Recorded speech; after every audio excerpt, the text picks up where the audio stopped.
성령의 담비가 되어서 오늘 이 자리에 모인 여러분의 심령과 가정에 충만히 임하시기를 주님의 이름으로 축원합니다. 우리는 지금 본격적인 여름 휴가철을 맞이하고 있죠. 이미 다녀오신 분들도 계실 것이고 또 계획 중이신 분도 있고 또 오늘 이 자리에 안 계신 분들도 있을 겁니다. 왜냐하면 지금 극성수기 초극성수기입니다. 제가 이렇게 예전의 경험을 통해서도 보면 항상 그 7월 마지막 주 아니면 8월 첫째 주에 우리가 휴가가 이렇게 집중되어 있는 걸 보죠. 그래서 뭐 어디 숙소를 예약하려고 해도 지금 시기는 극성수기에 해당합니다. 제가 주양교회에서 설교를 하게 되는 그런 걸 이렇게 보니까 주로 단기팀 일정이라든가 또 여름 세미나 이런 것 때문에 보면 설 연휴 때 설교하고 또 이렇게 한여름 극성수기에 그래서 제가 설교 준비하면서 나는 극성수기 전문 설교자인가 보다 라는 그런 생각을 좀 해봤습니다. 세상 사람들은 이런 시즌이 되면 일상을 탈출해서 육체의 즐거움과 또 새로운 구경거리를 찾아서 전국 휴양지로 또 아니면 해외로 떠납니다. 그러나 구별된 우리 그리스도인들에게 있어서는 이 여름 휴가철은 단순한 일상에서의 탈출이나 도피가 아니라 뭔가 새로운 것을 추구하는 그런 의미 있는 시간이 되었으면 하는 것입니다. 우리에게 휴식이란 창조주 하나님이 설계하신 신성한 법칙이며 내 영혼의 현 주소를 돌아보고 하나님의 은혜로 내면을 채우는 영적 성장의 계기도 될 수 있습니다. 제가 될 수도 있다고 말씀드리는 것은 모두에게 해당되지는 않는다는 것이 우리가 찾고 구해야만 가능한 일인 것입니다. 여러분, 우리 선교사님들 리트릿 할 때 보면 제가 부제목으로 이렇게 달아놓은 제목이 있었는데 라포즈라는 프랑스어예요. 라포즈가 뭐냐면 쉰다, 쉼, 멈춤이라는 뜻이거든요. 그만큼 우리에게, 우리 사역에 있어서도 쉼은 필요하고 중요한 것이라는 것을 강조하고 싶었습니다. 여러분, 지난달에 우리 맥주 감사절도 있었고 어쨌든 우리가 지금 처해 있는 이 시기는 한 해의 상반기에서 하반기로 넘어가는 과정 중에 있는 것이 맞습니다. 아무튼 여러분들 지난 상반기 동안 다시 한번 수고 많으셨고요. 우리가 최선을 다해서 주님을 섬겼음을 우리 모두가 알고 있습니다. 가정에서, 직장에서, 그리고 주님의 몸된 교회에서 사명을 감당하느라 몸도 지치고 또 가끔은 기대와는 달리 마음이 상한 분들도 많았을 것이라고 생각합니다. 그것을 한번 짚고 넘어가는 시간이 되어야 할 것이고 오늘 이 예배 자리에 함께 하신 여러분 모두의 삶에 무거운 짐을 내려놓고 또 주어진 휴가철의 휴식과 쉼을 통하여서 하나님이 예비하신 참된 안식을 경험하실 수 있게 되기를 바랍니다. 그래서 오늘 설교의 핵심 주제는 매우 명확합니다. 하나님 안에서 잘 쉬고 세상 속에서 잘 하자입니다.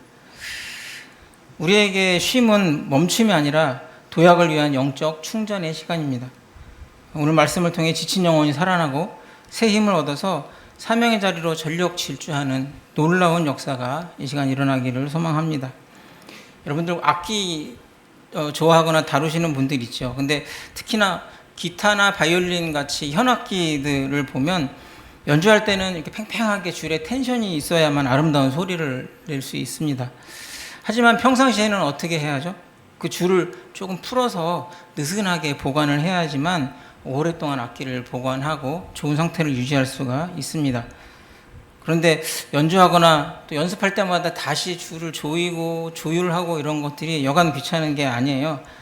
그래서 매일 아니면 수시로 악기를 만지는 사람들은 그냥 그 탱탱한 그 텐션 상태로 악기를 그대로 보관하고 합니다. 그러다 어느 날 중요한 순간에 한참 연주를 하다가 탕 하는 소리와 함께 줄이 끊어지고 낭패를 당하게 되기도 하죠. 지나친 긴장과 쉼이 없이 달려온 그 결과로 그 압박을 견디지 못한 악기가 결정적인 순간에 비명을 지르는 것입니다. 성도 여러분, 이것이 어쩌면 우리들의 모습일 수도 있겠다는 생각을 해보게 되었습니다. 내가 아니면 안 돼. 쉴 시간이 어디 있어. 잠은 죽어서 자는 거지. 그런 분들도 있던데요. 열심히 살아야지 하면서 인생의 줄을 밤낮 없이 팽팽하게 당겨놓고 살아가다 보면 정작 하나님이 우리를 필요로 하실 때, 정작 하나님 우리를 쓰시고자 하실 때에 영혼과 열정의 줄이 툭 끊어지고 마는 경우도 발생한다는 것이죠. 그런 경우를 우리는 영적인 번아웃이라고 합니다. 모든 것이 다 소진되고 탈진되어서 더 이상 아무것도 할 수 없는 지친 상태를 이야기하죠. 번아웃. 예수님을 믿는 우리에게도 줄을 느슨히 풀어주는 그런 이완의 시간이 필요합니다. 그것이 바로 쉼이고 안식입니다. 악기의 줄을 잠시 풀어두는 것이 연주를 포기하는 것이 아니라 다음 무대에 가장 아름다운 소리를 내기 위한 지혜인 것처럼 이번 여름 휴가철 또는 여러분의 일상에서의 쉼이 여러분의 영혼의 줄을 하나님의 은혜 안에 잠시 풀어두고 가장 아름다운 천국의 선율을 준비하는 그런 시간이 되기를 바랍니다. 오늘 본문 말씀인 열왕기상 19절은 구약의 위대한 선지자 중에 한 명인 엘리야의 인생에서 어떻게 보면 가장 어둡고 처절한 그런 순간을 다루고 있습니다. 여러분, 그 앞에 18장의 엘리야의 모습 우리는 기억할 수 있습니다. 너무 유명하잖아요. 그는 바알과 아세라의 850명의 선지자들과 850대 1로 갈멜산에서 영적 대전투를 벌이는 그런 장면을 우리는 익히 알고 있습니다. 그때 어떻게 하죠? 이방 선지자들과 재물을 쌓아놓고 제단에서 하나님의 불을 내리기를 구하면서 서로 영적 전쟁을 합니다. 이방 선지자들이 자신들의 재물을 불 위에 자신들의 재물을 올려놓고 그들이 기도하여서 자신들이 믿는 신이 그 재물을 불로 태우면 이기는 것이다 라고 엘리야와 함께 내기를 하게 되죠. 어떻게 됩니까? 그들이 제사를 지내고 기도를 하고 춤을 추고 나중에는 안 돼서 자신들의 몸을 자해하면서까지도 외치고 외쳤지만 결국은 아무런 일도 일어나지 않았습니다. 이제 엘리야의 차례가 되었죠. 혹시나 사람들이 우연이라고 우기지 못하도록 엘리야가 어떻게 했냐면요, 제단 제물에다가 물을 갖다 붓게 했어요. 흥건하게 물을 한 번, 두 번, 한 번 더 해서 3번 부어서 제단의 모든 제물 송아지가 물에 젖고 제단이 흥건하게 물에 젖고 또 주변에 파던 도랑에 물이 가득 고일 정도로 그렇게 물을 퍼 부었습니다. 그리고 자신 있게 엘리야는 이렇게 외칩니다. 불로 응답하신 신, 그가 하나님이시라. 그렇게 외치면서 기도했을 때 하늘에서 여호와의 불이 내려와 번제물, 나무, 번제단, 흙과 돌 모든 것을 다 태우고 도랑의 물까지 싹 말려버리는 정말 압도적인 하나님의 역사가 임하게 되는 것입니다. 그 누구도 반박할 수 없고 완벽한 하나님의 임재를 모두가 볼 수 있었습니다. 그 기세로 엘리야는 어떻게 하죠? 이방 선지자들을 기손 시내로 데려가서 모조리 심판했던 그야말로 큰 역사를 이룬 영적 거장이었습니다. 그리고 이어서 극심한 가뭄이 생기도록 3년 반 동안 하늘문이 닫혀서 내리지 않던 비를 기도로 하늘을 뚫어서 비를 내리게 하는 그런 놀라운 기적의 주인공이었습니다. 그런 어마어마한 영적 거장이 19절 딱 들어서면서 어떻게 변하는지 우리는 오늘 보고 있습니다. 2절입니다. 이세벨이 사신을 엘리야에게 보내어 이르되 내가 내일 이맘때에는 반드시 내 생명을 저 사람들 중 한 사람의 생명과 같게 하리라. 그렇게 하지 않으면 신들이 내게 벌 위에 벌을 내림이 마땅하니라 한지라. 여러분, 사악한 왕비 이세벨이 엘리야를 협박합니다. 그러자 엘리야가 어떻게 반응하죠? 우리 3절 한번 같이 읽어볼까요? 3절입니다. 그가 이 형편을 보고 일어나 자기의 생명을 위해 도망하여 유다에 속한 브엘세바에 이르러 자기의 사환을 그곳에 머물게 하고. 여러분, 불의 선지자 엘리야가 한 여인의 협박 앞에 두려워 떨며 도망치기 시작합니다. 유다의 최남단 브엘세바까지 도망치고 그것도 모자라서 하루길쯤 더 광야로 들어가서 로뎀나무 아래 털썩 주저앉아 버립니다. 여러분, 브엘세바는 유다의 맨 남쪽이거든요. 거기까지 도망했어요. 그리고 사환을 거기에 남겨두고 자기는 하루길쯤 더 들어가서 로뎀나무에 숨습니다. 여러분, 극도의 공포를 보여주는 거예요. 우리가 외부로부터의 침입이 무서우면 어떻게 하죠? 문 잠그고 보조키 잠그고 문 앞에다가 소파 갖다 막고 불 끄고 숨잖아요. 침대 밑에. 딱 그 모습인 거예요. 극도의 공포와 두려움을 보여주는 엘리야의 모습입니다. 그리고 하나님을 향해 이렇게 부르짖습니다. 4절에 여호와여 넉넉하오니 지금 내 생명을 거두시옵소서. 나는 내 조상들보다 낫지 못하나이다. 여러분, 이것이 바로 영적 육체적 고갈 상태인 그 번아웃의 상태를 그대로 보여줍니다. 어제까지는 하늘에 불을 내리던 그런 능력의 선지자가 오늘은 이제는 내가 더 이상 할 게 없으니 나를 죽여달라고 그렇게 처절하게 낙심하고 있습니다. 그럼 어떻게 저럴 수 있지? 그렇게 생각할 수 있죠. 하지만 영적 고갈, 번아웃이 오면 누구나 그럴 수 있습니다. 충분히 그럴 수 있습니다. 여러분, 우리가 영적으로 소진되는 것, 이 번아웃은 과연 어떻게 오는 것일까요? 위대한 선지자 엘리야는 어쩌다가 이렇게 된 것일까요? 한 3가지 정도의 원인이 있을 것이라고 생각합니다. 먼저는 극도의 육체적인 피로입니다. 엘리야가 어떻게 했죠? 갈멜산에서 850대 1로 싸웠습니다. 그죠? 영적인 대전투를 치렀고 또 비를 내리기 위해서 7번이나 간절하게 기도를 했습니다. 그리고 아합과 이세벨의 핍박 앞에서 이리저리 달려야 했던 육체적 피로가 그의 몸을 지배하게 되는 것이죠. 여러분, 몸이 필요하면 마음에 낙심이 옵니다. 뭐 하고 싶은데 아무것도 안 되는 그런 체력의 소진이 오면 마음도 같이 낙심하게 되는 것이 너무나 당연한 것입니다. 몸과 마음이 동시에 연약해지는 것이죠. 그리고 두 번째로는 영적인 고립감입니다. 엘리야는 사환마저도 브엘세바에 남겨두고 홀로 광야로 들어갔습니다. 여러분, 웬만하면 우리가 외로우면 같이 갈 수도 있는데 사람이 너무 고립감에 빠져들면 그마저도 힘든 거예요. 누가 옆에 있는 것도. 그래서 굳이 하나밖에 없는 사환을 브엘세바에 남겨두고 혼자 하루길을 더 가서 로뎀나무 밑에 혼자 가 있는 것이죠.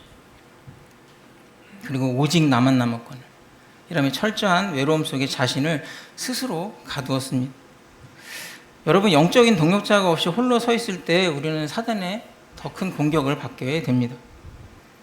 저도 가끔은 외롭고 지칠 때에 마음과 뜻을 같이 하는 선교사님들이나 또 동역자들이나 성도님들과 이렇게 차 한잔하면서 대화하고 비전을 나눈 것만으로도 제가 회복되는 것을 느껴요.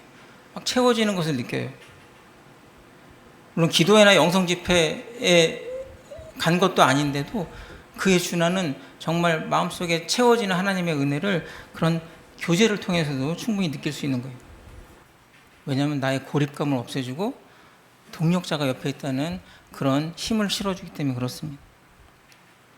그런데 지금 엘리야의 마음은 낙심되어 있고 바로 우리라는 이름으로 서로에게 줄 수 있는 그 힘을 받지를 못하고 있습니다.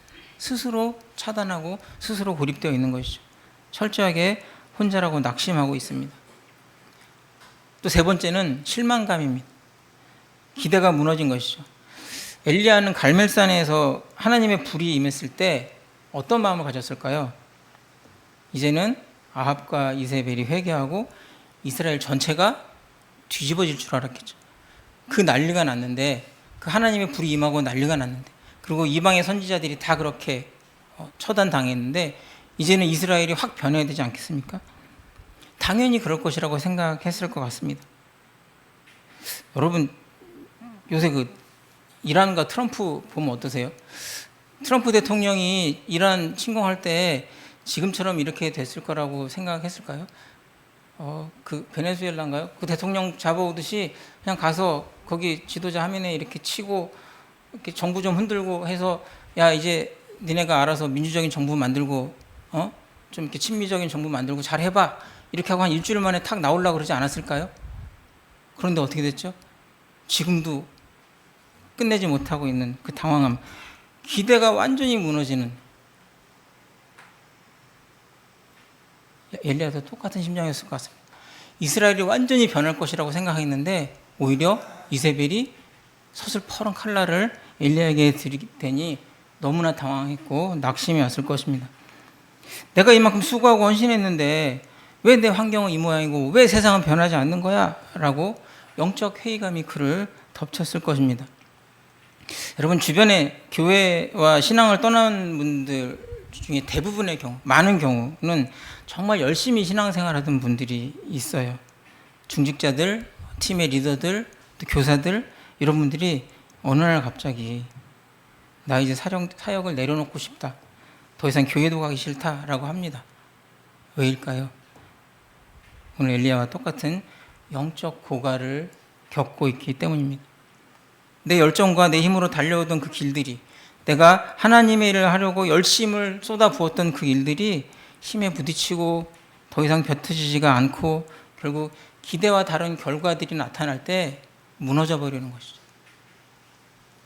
그리고 스스로 고립을 선택하는 것입니다.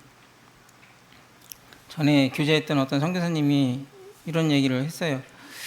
사역 중에 너무 억울하고 힘들고 지쳐서 기도도 안 나오고 찬양도 막혀버리더래요.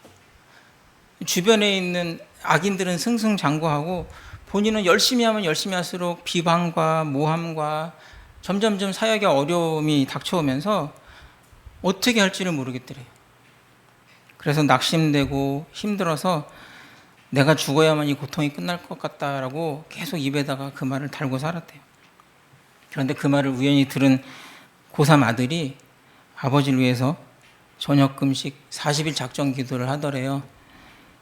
그래서 어느 날 그거를 알게 된 후에 본인도 지금 힘들어 죽겠는데 아들까지 저러고 있으니까 얼마나 막 열이 받겠어요. 그래갖고 아들한테, 야, 네가 지금 수능 준비를 해야지, 뭐 한다고 아버지를 위해서 기도한다고 작정 금식 기도를, 말도 안 되는 소리 하지 말고 막 화를 내고 막 그랬대요. 근데 아들이 이겼어요. 그래가지고 40일을 채웠어요. 그런데 그 40일이 되던 날에 그 선교사님이 이런 고백을 해요. 마음속에 막힌 것이 뻥 뚫리면서 하나님 주는 온전한 평안함과 임재를 느꼈다고 합니다. 이제는 주위의 모든 것들이 자기를 배반하고 또 모든 것들이 자기를 향해서 비난해도 아무렇지도 않을 만큼의 평강이 그 순간에 임했다는 간증을 하게 되었습니다. 하나님의 임재가 확신되고 다시 일어날 새 힘이 생겼다고 저에게 그렇게 이야기를 했습니다. 여러분, 이렇게 낙심하고 쓰러지는 영적 고갈은 누구에게나 올 수 있는 것입니다. 내가 신앙이 약하고 내 신앙 이력이 적고 내가 열심을 내지 않아서 오는 것이 아닙니다. 그럴 때 하나님은 우리를 어떻게 대하실까요? 하나님은 우리를 책망하지 않고 찾아오십니다. 엘리야가 로뎀나무 아래서 차라리 나를 죽여주십시오 하고 떼를 쓰고 그러다 잠이 들었을 때 하나님이 어떻게 반응하셨죠? 우리 생각 같으면 하나님이 막 벼락을 치면서 이런 내가 한 건 너 못 봤어? 너 날 못 믿어? 이렇게 하셨을 것 같아요. 그죠? 근데 하나님 그렇게 하지 않으셨습니다. 하나님은 낙심한 자의 심정을 너무 잘 아시는 자비로우신 분이시기 때문에 그렇습니다. 우리 5절 6절 한번 같이 읽어볼까요? 5절 6절입니다. 로뎀나무 아래에 누워 자더니 천사가 그를 어루만지며 그에게 이르되 일어나서 먹으라 하는지라. 본즉 머리맡에 숯불에 구운 떡과 물 한 병이 있더라. 이에 먹고 마시고 다시 누웠더니 하나님의 처방은 너무나도 따뜻하고 실제적이었습니다. 가장 먼저 하나님은 지친 엘리야를 어루만지셨습니다. 천사의 손길을 통해서 그의 상처 입은 마음과 굳어버린 육체를 어루만지시고 위로하셨습니다. 그리고 또 힘을 낼 수 있도록 먹이셨습니다. 숯불에 따뜻하게 구운 떡과 시원한 물을 준비해 주셨습니다. 그런데 여기에 우리가 주목하지 않았던 의외의 모습이 있습니다. 엘리야가 그거 먹고 어떻게 했죠? 주님, 힘이 납니다. 가겠습니다. 이렇게 했나요? 6절 마지막에 보면 뭐라고 되어 있죠? 먹고 마시고 다시 디비졌더라. 먹고 마시고 다시 자빠졌어요. 그런데 하나님은 다시 누운 엘리야를 보면서 재촉하지 않으십니다. 또다시 천사를 보내서 어루만지시며 두 번째 떡과 물을 공급하십니다. 7절입니다.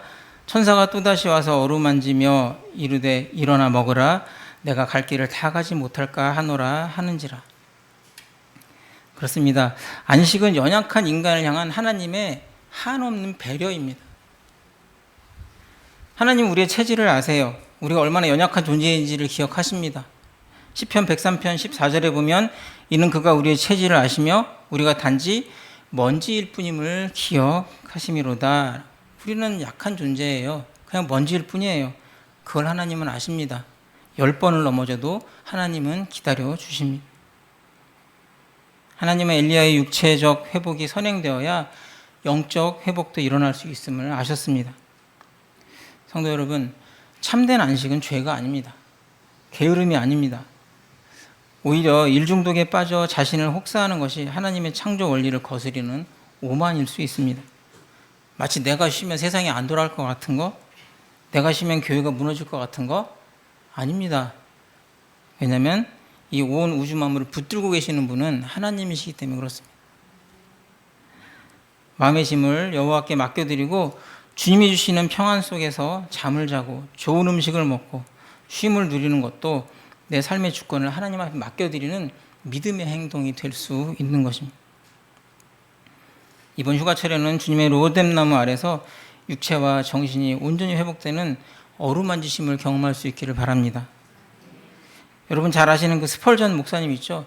그분은 큰 교회를 목양도 하시면서 또 많은 설교 사역도 하시고 또 책도 많이 쓰고 항상 경무에 시달렸어요. 어느 날 한 성도가 찾아와서 이렇게 묻습니다.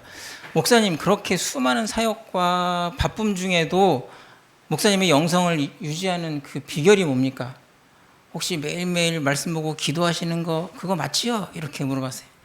그랬더니 스펄전 목사님이 뭐라 그랬냐면, 아니, 나의 비결은 쉴 때 확실히 쉬는 거야. 이렇게 했대요. 나의 비결은 쉴 때 확실히 쉬는 것.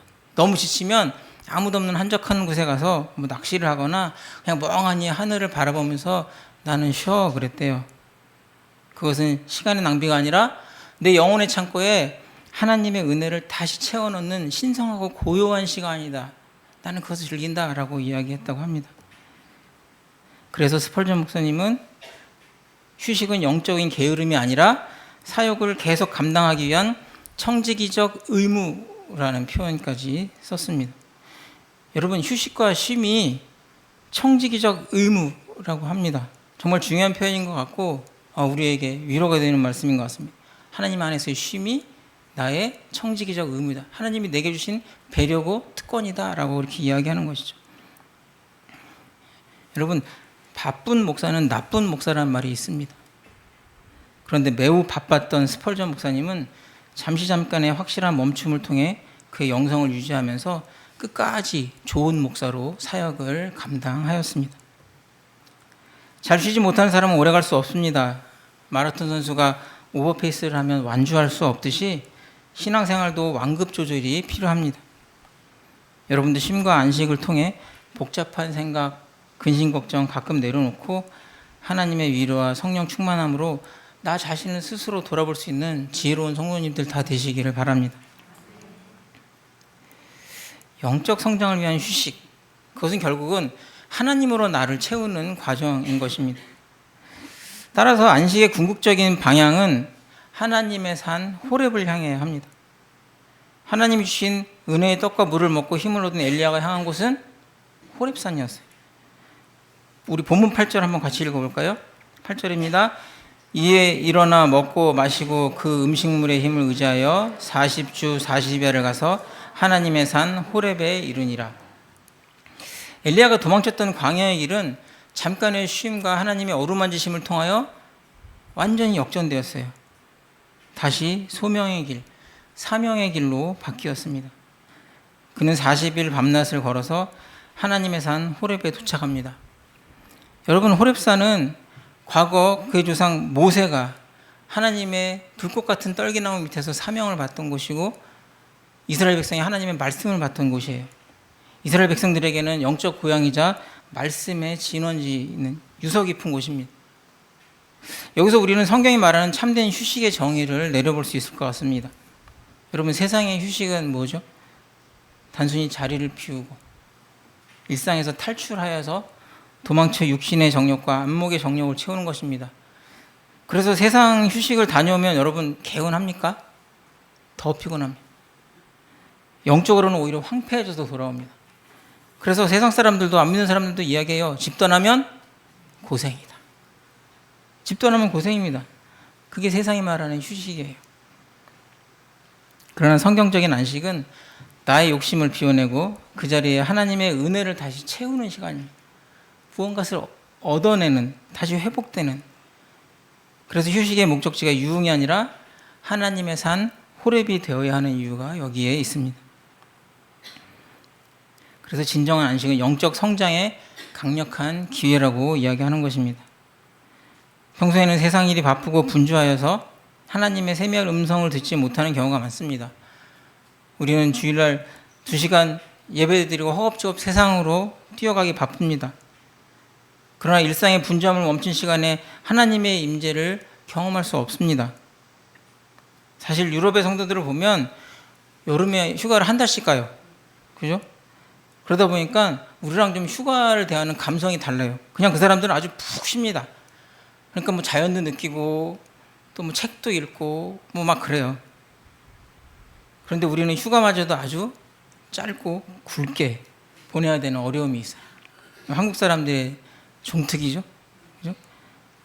그러니 우리 한국 성도들은 휴가뿐 아니라 일상 속에서의 그 잠깐의 여유 시간을 하나님의 영적인 체험으로 만들어내는, 그렇게 사용하는 그런 요령들을 배워야 합니다. 그런 기회로 삼아야 하죠.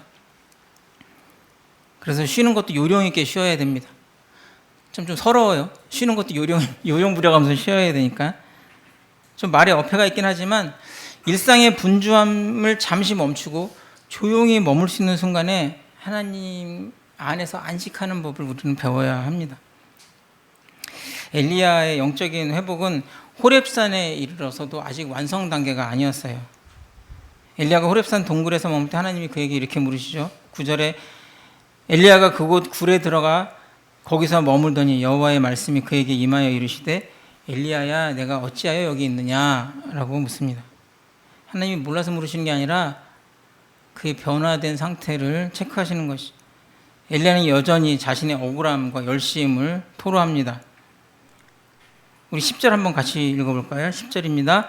그가 대답하되 내가 만군의 하나님 여호와께 열심히 위반하오니 이는 이스라엘 자손이 주의 언약을 버리고 주의 제단을 헐며 칼로 주의 선지자들을 죽였음이오며 오직 나만 남았거늘 그들이 내 생명을 찾아 빼앗으려 하나이다.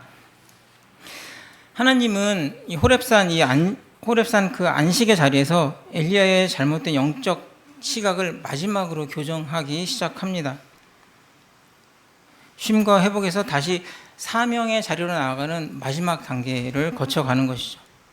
11절 12절에 보면 여호와께서 이르시되 너는 나가서 여호와 앞에서 산에 서라 하시더니 여호와께서 지나가시는데 여호와 앞에 크고 강한 바람이 산을 가르고 바위를 부수나 바람 가운데에 여호와께서 계시지 아니하며 바람 후에 지진이 있으나 지진 가운데에도 여호와께서 계시지 아니하며 또 지진 후에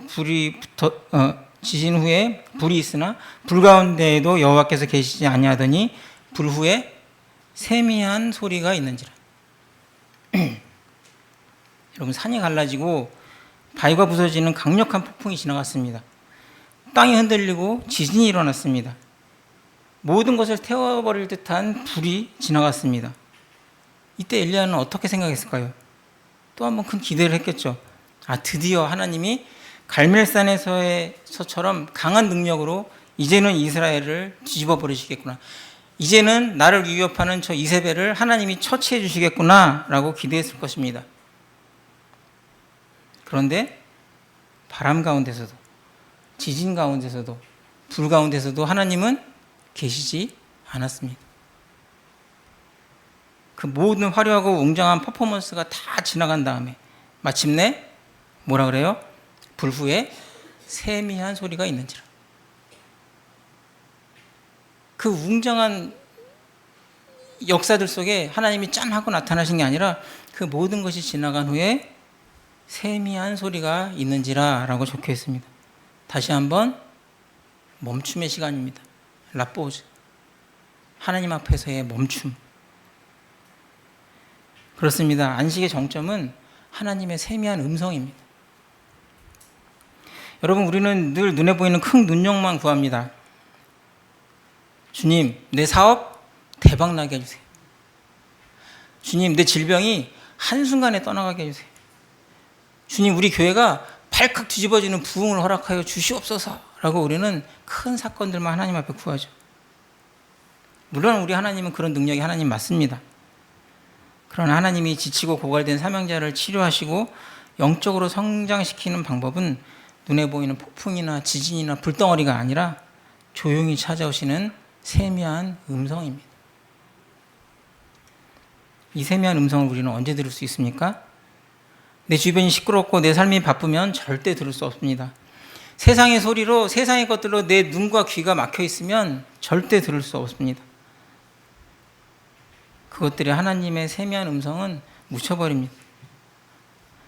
오직 모든 소리를 차단하고 거룩한 안식의 자리에 있을 때, 호렙산 동굴과 같은 고요함 속에 하나님 앞에 머무를 때에만 엘리야야, 사랑하는 아들아, 사랑하는 내 딸아, 여러분을 부르시는 하나님의 세미한 음성을 듣게 되실 겁니다.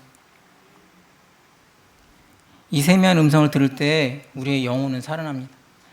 낙심이 떠나가고 두려움이 변하여 기도가 됩니다. 여러분, 삶의 볼륨을 잠시 낮추십시오. 세상 소리는 끄시고 하늘의 소리를 켜시는 참된 안식을 사모하시기를 바랍니다. 하나님 앞에 멈추십시오. 예전에 아프리카가 처음으로 개척되고 탐험하고 할 때 서구의 탐험가들이 아프리카 현지인들을 짐꾼으로 썼죠. 그래서 짐을 들고 정글로 들어가서 광물들을 찾아서 헤맸습니다. 한 팀이 이렇게 들어가는데 한 3일쯤 지나서 갑자기 그 아프리카 원주민들이 자기들끼리 뭐라고 웅성웅성 하더니 그냥 나무 밑에 다 주저앉아 버리더래요. 다 주저앉아 버리고 꼼짝도 안 하더래요. 그러니까 이 유럽 사람들이 당황하지 않았겠어요? 그리고 이거 뭐 하는 거냐 지금. 그러면서 막 화를 내면서 빨리 가자고, 지금 시간이 없는데 우리 일정이 지금 있는데 당신들이 이렇게 있으면 어떡하냐 막 그러고 막 화도 내보고 안 되겠어 갖고 돈 좀 더 줄까? 가자 막 이랬더니 요지부동이래. 그러니 그 팀의 리더가 와서 이렇게 이야기하더래요. 당신들 때문에 너무 빨리 걷는 바람에 우리의 영혼이 저 뒤에서 지금 못 쫓아오고 있다. 그래서 우리의 영혼을 기다렸다가 같이 가야 된다. 그러고선 꼼짝을 안 하더래요. 꼼짝을 안 하고 거기에 한나절을 누워있더랍니다. 그러다가 마침내 한나절 지나서 툭툭 일고 일어나서는 이제 됐으니까 가자 그러더래요. 뭐 우리의 믿음과는 다른 이야기입니다. 그래도 이 이야기는 우리 그리스도인들에게 많은 생각을 하게 합니다. 여러분, 우리는 세상의 속도에 맞춰서 너무 빠르게 달려가고 있습니다. 새벽부터 밤늦게까지 일하고 돈 벌고 공부하고 심지어 교회 사역도 정신없이 해치웁니다. 그러다 보니 내 육체는 한참을 앞서가 있는데 내 영혼은 저 뒤에 낙오되어서 헐떡거리고 있는 것처럼 영혼이 점점점 메마른 채 육신의 껍데기만 바쁘게 움직이는 그런 삶을 살아가는 우리의 모습을 뒤늦게 발견하게 되는 그러한 현실입니다. 여러분, 혹시 가능하시다면 잠깐 멈춤을 통해서 너무 빨리 달려와 지쳐버린 내 육체가 성령의 충만함을 회복할 수 있도록 신성한 멈춤의 시간을 가져보시기를 제안드립니다. 라포즈, 거룩한 쉼, 멈춤의 시간을 여러분들에게 제안합니다. 사랑하는 성도 여러분, 하나님의 음성은 이와 같습니다. 잠시 멈추고 하나님 앞에 영혼의 귀를 대고 엎드릴 때에만 내 마음의 중심을 찌르는 성령의 음성, 세미한 주님의 말씀이 들려옵니다. 너는 내 것이라, 내가 너와 함께하노라. 네가 있는 자리는 낙심의 자리가 아니라 새로운 도약을 향한 출발의 자리다라고 우리에게 힘주시는 하나님의 음성이 들려오는 것입니다. 그 음성 들으시는 여러분이 되길 바랍니다. 그리고 영적 고립감에 빠져있던 엘리야에게 엄청난 비밀을 계시해 주십니다. 18절 한번 같이 읽어볼까요? 그러나 내가 이스라엘 가운데에 7,000명을 남기리니 다 바알에게 무릎 꿇지 아니하고 다 바알에게 입맞추지 아니한 자니라. 무슨 말씀이죠? 너는 혼자가 아니야. 너는 혼자가 아니야. 내가 너를 위해서 신실한 동력자 7,000명을 예비해 두었다라고 말씀하시는 것이죠. 이 말씀을 들었을 때 엘리야의 가슴이 얼마나 뜨거웠겠습니까? 혼자라는 외로움, 그 고립감에서 완전히 해방되는 것이죠. 이제는 나 혼자뿐이 아니고 힘들어하던 엘리야에게 하나님이 7,000명의 동력자를 붙여주시는 그런 약속의 말씀입니다. 여러분, 0에서 7,000이에요. 0에서 7,000. 이것은 하나님의 스케일입니다. 하나님의 능력과 방식입니다. 우리 하나님은 그런 분이십니다. 여러분들의 필요를 채우시고 여러분들의 동역자를 0에서 7천을 만드시는 그런 하나님이십니다. 여기서 우리는 안식의 궁극적인 목적을 발견합니다. 잘 쉬는 것의 종착역은 더 잘하자, 더 열심히, 더 힘차게 살아가자라는 것입니다. 결국 쉼은 나태나 퇴보가 아닙니다. 도약을 위해 한번 웅크리는 것이죠. 쉼을 통해 회복된 엘리야는 호렙산을 내려가 즉시 하나님의 명령을 수행합니다. 엘리사를 찾아서 자신의 후계자로 삼고 이스라엘의 역사를 바꾸는 위대한 도약을 이뤄냈습니다. 그리고 그는 죽음을 보지 않고 회오리 바람을 타고 하늘로 승천하는 영광스러운 사명자로 그의 인생을 끝까지 살아갑니다. 사랑하는 성도 여러분, 우리의 안식, 잠시 멈춤의 끝에는 사명의 자리가 있습니다. 휴가 끝나니까 출근하기 싫어, 이제 교회 봉사 망설여져, 이런 것이 아니라 내가 하나님 앞에 충분히 체험을 받았으면, 하나님의 은혜를 경험했으면 그 은혜를 가지고 하나님 앞에 나아가서 다시 주어지는 사명의 길에 최선을 다하는 저 여러분이 되어야 하겠습니다. 그것을 사모하는 여러분이 되었으면 좋겠습니다. 그런 결단을 하는 여러분이 되었으면 좋겠습니다. 잘 쉬었으면 이제 주님의 몸된 교회를 위해, 또 내 가정과 일터를 위해 더 잘하는, 더 잘 사는 우리가 되어야 합니다. 이제 말씀을 맺고자 합니다. 사랑하는 성도 여러분, 여름 휴가철은 영적인 방학이 아닙니다. 지친 내 영혼을 쉼을 통해 하나님으로 가득 채우는 신성한 도약의 기회입니다. 우리는 오늘 본문을 통해서 영적 거인 엘리야도 쉼없이 달리기만 했을 때는 철저한 영적 번아웃에 빠질 수밖에 없었음을 보았습니다. 그러나 우리 하나님은 낙심한 종 엘리야를 로뎀나무 아래서 따뜻하게 어루만지시고 그에게 많은 것들로 채워주셨습니다. 그를 회복시켜 주셨어요. 하나님이 주신 휴식을 통해 새 힘을 얻은 엘리야는 하나님의 산 호렙으로 나아가 고요함 속에서 들려오는 주의 세미한 음성을 듣습니다.